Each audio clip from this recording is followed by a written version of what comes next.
ദൈവത്തിന് എന്നെ ഇപ്പോഴും ഇഷ്ടമാണോ, ദൈവം എന്നെ ഇപ്പോഴും സ്നേഹിക്കുന്നുണ്ടോ എന്നറിയാൻ പറ്റും.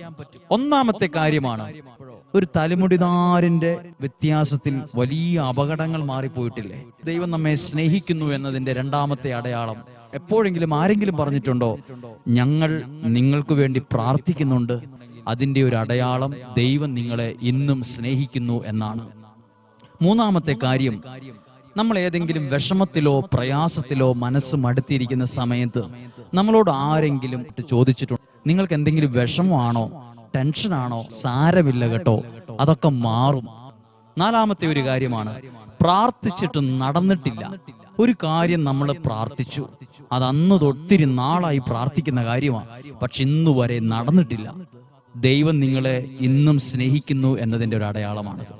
അതൊക്കെ ചിലപ്പോൾ നടന്നായിരുന്നെങ്കിൽ നമ്മൾ അതിനേക്കാൾ വലിയ കുഴിയിലേക്ക് പോയേനെ, അതിനേക്കാൾ സങ്കടത്തിലെത്തിയേനെ. പ്രാർത്ഥിച്ചിട്ടും നടക്കുന്നില്ലെങ്കിൽ പോലും നിങ്ങൾ ഓർത്തോ, നിങ്ങളെ ദൈവത്തിന് ഇന്നും ഇഷ്ടമാണ്. അതുകൊണ്ട് അത് ദൈവമായിട്ട് അത് തടസ്സപ്പെടുത്തി നിർത്തിയിരിക്കുക.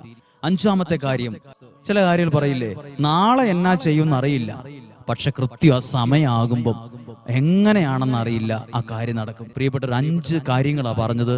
നിന്റെ കാൽ വഴുതാൻ അവിടുന്ന് സമ്മതിക്കത്തില്ല. നിന്റെ കാക്കുന്നവൻ ഉറക്കം തൂങ്ങുകയുമില്ല. നിങ്ങൾക്കായി പ്രാർത്ഥിക്കുന്നു.